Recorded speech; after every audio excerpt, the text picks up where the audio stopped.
नमस्ते बच्चों। देखो, हमारा 7वां लेसन का क्या है, सरव करना है हमको। उनका नाम क्या है, जहाँ चाहा वहाँ रहा। किसने लिखा है, अनुराधा मोहिनी ने।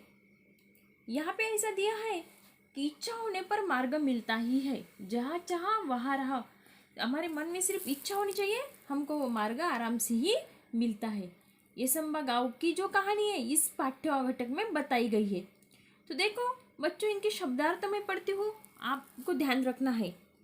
धुआंधार मतलब बड़े जोर से, लांगड़ा मतलब पार करना, असर मतलब परिणाम, प्रचलित मतलब जिसका चलन हो, संभावना मतलब कल्पना, बकवास मतलब व्यर्थ की बातें, मनगढ़ंत मतलब मन से गढ़ा हुआ, आत्मविश्वास मतलब स्वयं पर विश्वास, निदान मतलब समाधान, माहौल मतलब वातावरण, हल मतलब निराकरण, भापना मतलब अंदाज लगाना, हौसला मतलब हिम्मत, राशि मतलब धन, प्रचुर मतलब अधिक, प्रयास मतलब कोशिश, उपलब्धि मतलब प्राप्ति।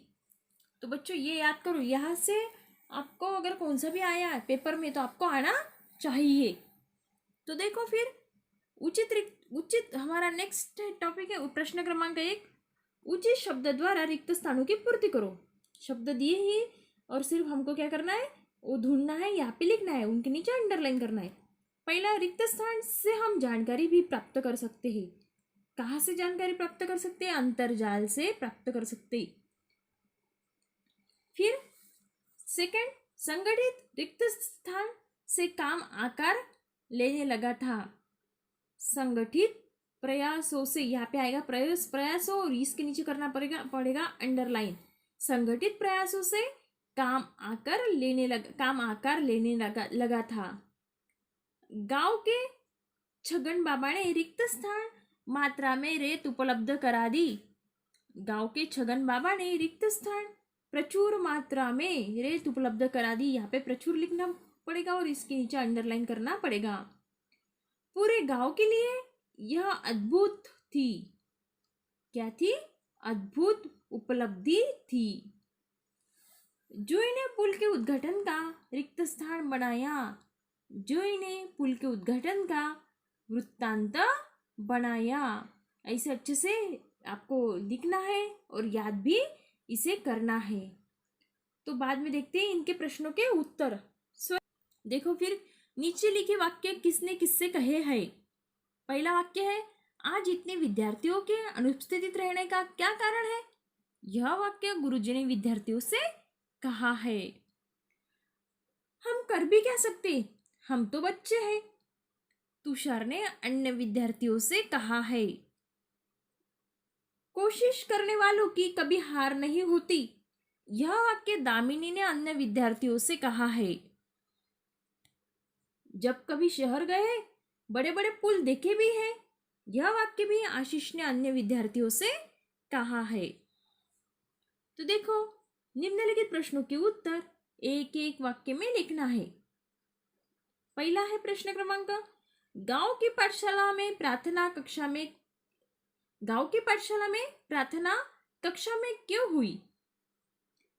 क्योंकि गांव में धुआंधार बारिश हो रही थी, जिसके कारण मैदान में प्रार्थना हो पाना संभव नहीं था। इसीलिए गांव की पाठशाला में प्रार्थना कक्षा में हो गई।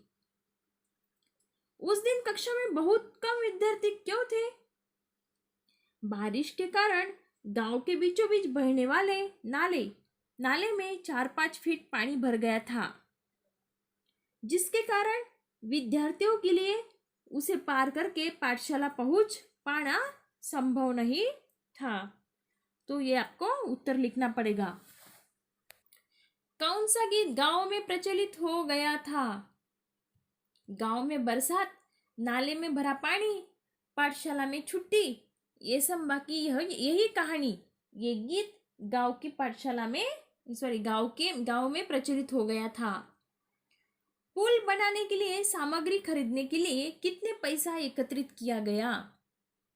पुल बनाने के लिए सामग्री खरीदने के लिए 20-20 रुपए एकत्रित किए गए।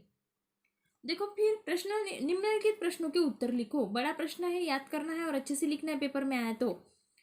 कहानी के शीर्षक की सार्थकता बताओ। देखो, जहाँ चाह वहाँ राह कहानी का एक शीर्षक एकदम सार्थक है। एसंबा गांव के विद्यार्थी छोटे थे, अनुभवहीन थे, साधनहीन थे, परंतु यदि कुछ करने की चाह हो तो धीरे धीरे उसकी पूर्ति के रास्ते भी निकल आते हैं। उन्होंने नाले पर पुल बनाने का निश्चय किया, पैसा इकट्ठा किया। उसकी लगन देखकर गांव के लोग उनकी मदद के लिए आगे आए। एक बुजुर्ग ने रेत उपलब्ध कराई, अन्य लोगों ने श्रमदान किया और सबके सामूहिक प्रयासों से 15 दिनों में पुल बनकर तैयार हो गया। गांव वालों और पाठशाला जाने वाले विद्यार्थियों को बरसात के दिनों में होने वाली परेशानी के सदा के लिए छुटकारा मिल गया। ऐसा इतना बड़ा उत्तर आपको याद करना है और मन लगा के लिखना है। फिर इस कहानी का सारांश लिखो। देखो, एसंबा गांव के बीचों बीच एक नाला बहता था। बस्ती नाले के एक ओर थी, पाठशाला और खेत दूसरी ओर थे। बरसात के दिनों में नाले में इतना पानी भर जाता था कि बच्चे पाठशाला नहीं जा पाते थे। एक बार सब बच्चे ने आपस में सलाह करके नाले पर पुल बनाने का निश्चय किया। गांव के सब लोगों ने चंदा इकट्ठा किया, सामग्री खरीदी। बुजुर्गों के अनुभव के लाभ उठाया। गांव के सभी लोगों ने विद्यार्थियों का साथ दिया और 15 दिनों में सामूहिक श्रमदान से पुल बनकर तैयार हो गया।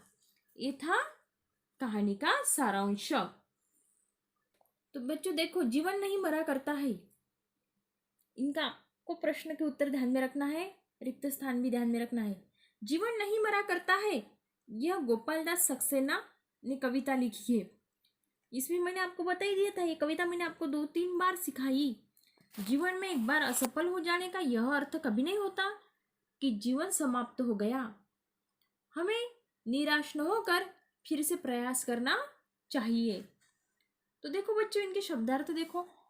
नीलाव होना मतलब बिक जाना, जिल्द मतलब पुस्तक का बाह्य आवरण, गगरी मतलब छोटा घड़ा, शिकड़ मतलब सिलवट चिंता, पनघट मतलब वह स्थान जहां लोग पानी भरते हैं, किश्ती मतलब नाव, चहल मतलब पहल, तम मतलब अंधकार, पतझर मतलब पत्ते झड़ने की ऋतु, मुखड़ा मतलब चेहरा। मुहावरा देखो, गले लगना, प्यार से मिलना। देखो, उचित रिक्त शब्द द्वारा रिक्त स्थानों की पूर्ति करो। कुछ रिक्त स्थान में मर जाने से जीवन नहीं मरा करता, यहाँ पे लिखेगा अपना। कुछ सपनों के मर जाने से जीवन नहीं मरा करता है। कुछ दीपों के बुझ जाने से आंगन नहीं मरा करता है। चंद खिलौने के खोने से रिक्त स्थान नहीं मरा करता है। चंद खिलौने के खोने से बचपन नहीं मरा करता है। लाख करे पतझर कोशिश पर उपवन नहीं मरा करता है। यहाँ पे आएगा नेक्स्ट। कुछ मुखड़ों की नाराजी से दर्पण नहीं मरा करता है। तो ये आपको अच्छी तरह से याद भी करना है। फिर है देखो, पंक्तियों का अर्थ लिखना है। लाख करे पतझर कोशिश पर उपवन नहीं मरा करता है। देखो, हर वर्ष पतझड़ आता है, उपवन के पुष्प पत्ते सब झड़ जाते हैं, परंतु जैसे ही वसंत का आगमन होता है सभी वृक्ष नए कोमल पत्तों से लग जाते हैं। पतझड़ की लाख कोशिशों के बाद भी उपवन हरा भरा रहता है। फिर सेकंड, कितनी बार गगरिया फूटी शिकण्ण पर आई पनघट पर। तो देखो, पनघट पर स्त्रियां बच्चे हर समय पानी भरते रहते हैं। अनेक बार उनकी गगरियां गिरकर एक दूसरे से टकराकर टूट जाती है, परंतु पनघट इसके लिए कभी दुख नहीं मानता। उसकी रौनक में कभी कभी कमी नहीं आती।